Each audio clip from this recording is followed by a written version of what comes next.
You took a pill that contained nothing. Your pain went down anyway. No drug, no active ingredient, nothing your body could metabolize into relief. And here's the part that gets genuinely strange. Brain scans of people in exactly this situation show real painkillers being released inside their own skulls on a kind of internal cue because they expected the pill to work, not a trick of memory and not a quirk in how people answer a questionnaire afterward.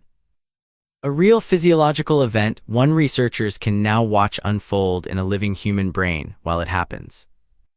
This is the placebo effect, and it deserves a clean definition before anything else, because the term gets thrown around loosely. The National Center for Complementary and Integrative Health at the NIH defines a placebo as an inactive substance that looks like the drug or treatment being tested, and defines the placebo effect that can follow it as a beneficial health outcome, resulting from a person's anticipation that an intervention will help. Harvard Health frames it in almost the same terms as a favorable response to a medical intervention that doesn't have a direct physiological effect, or, in a related description from the same publication, an improvement in symptoms from the act of taking a drug independent of its biological effects. None of that sounds like it should involve your nervous system doing anything at all. An inert pill, an anticipation, a favorable outcome that shows up anyway. For a long time, the cautious scientific position was that this had to be some kind of measurement artifact, people reporting relief because they believed they were supposed to feel it. Some of that concern is still legitimate and still debated among researchers. But it is not the whole story, and the part that is not the whole story turns out to be directly measurable in a living brain. The skepticism was reasonable, worth saying plainly. A reported drop in pain is subjective, and subjective reports can shift for reasons that have nothing to do with biology. What actually changed the picture was the ability to look underneath the report entirely, at the tissue doing the reporting, rather than only at what a person said afterward. Here is where it gets concrete. When researchers give people a placebo they believe is a real painkiller, and separately give another group of people that same placebo alongside naloxone, a drug that blocks opioid receptors, the pain relief in the naloxone group drops. That single experimental move, adding a chemical opioid blocker, is what first pointed researchers toward something specific happening beneath the belief itself. Your own brain appears to produce real opioids in response to a fake treatment, and naloxone can get in the way of it. In a 2005 study published in the Journal of Neuroscience, a team led by Giancarlo Zubietta scanned people's brains with positron emission tomography while they experienced sustained pain from a saline injection, comparing a plain pain condition to one where the same volunteers received a placebo they were told had real analgesic properties.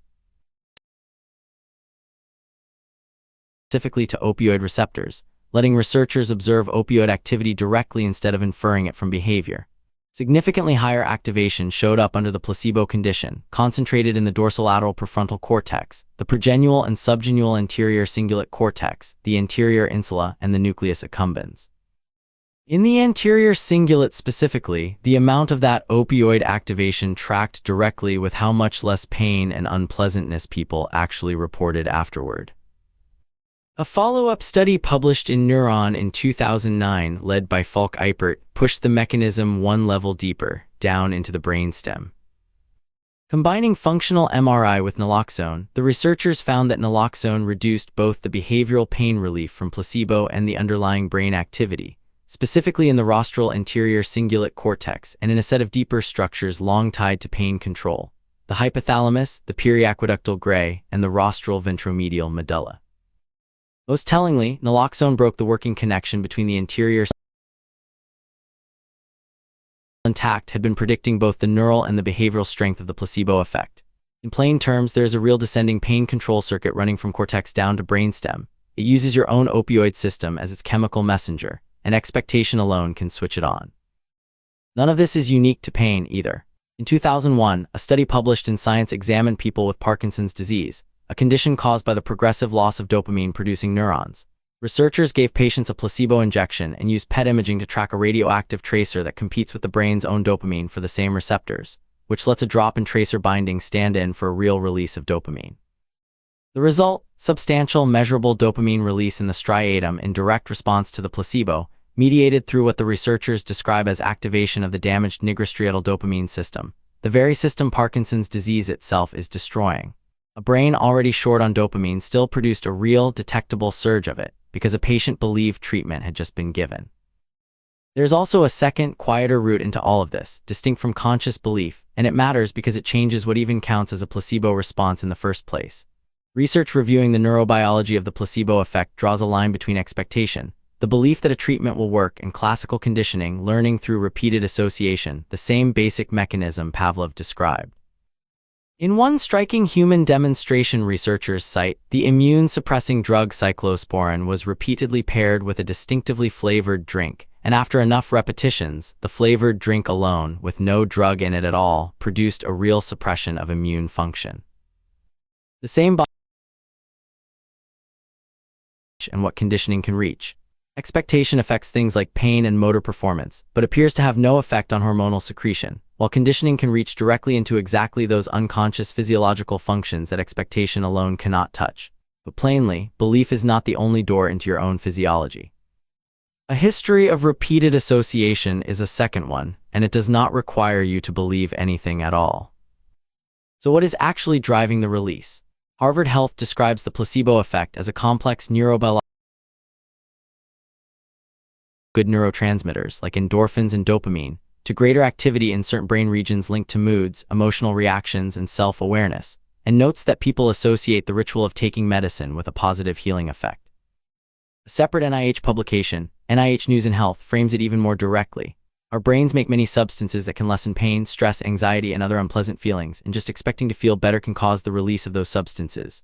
A researcher quoted there calls it an inner pharmacy, a phrase that does a lot of work because it implies the pharmacy was there the whole time, fully stocked.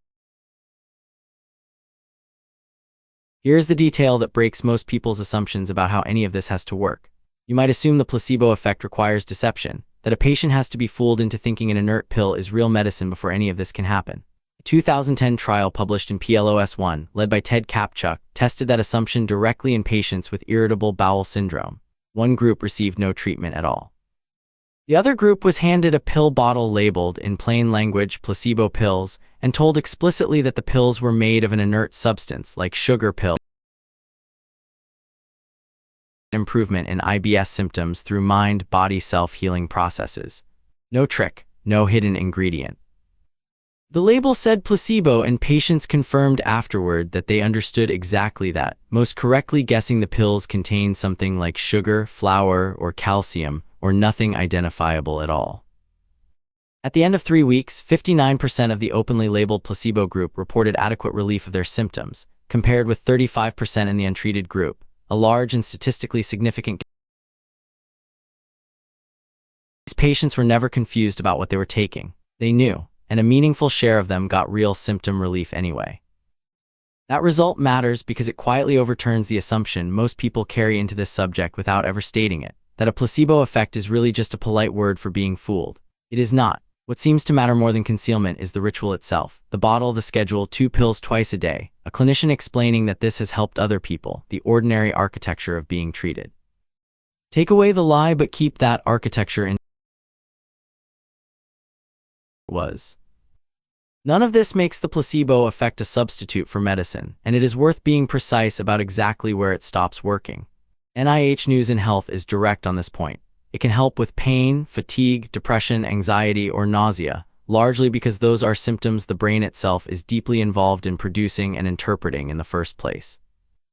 But it can't, in that same source's words, make tumors go away, lower your cholesterol, or get rid of infections, because those are physical processes that expectation has no chemical lever to pull on. Nothing described here is a suggestion to replace a prescribed treatment with belief, or a reason to expect an inert pill to cure a serious illness on its own, and nothing in this video is medical advice. What is left once you draw that boundary carefully is still remarkable. Your brain is not a passive organ waiting for chemistry to arrive from somewhere outside it.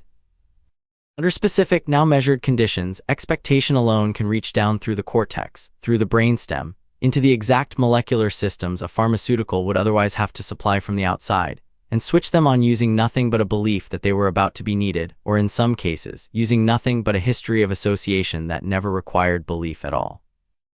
So here is a genuine question worth sitting with. If your brain can manufacture real, measurable relief just from expecting it, what does that say about the rest of the mechanisms quietly running underneath everything you feel, the ones you never get a brain scan to catch in the act? Tell us in the comments which one of your body's other hidden switches you want opened up next. Whether that is what happens inside you when your body finally runs out of food to burn, or why your core temperature quietly starts dropping before you ever feel yourself getting sleepy, and we will take it from there.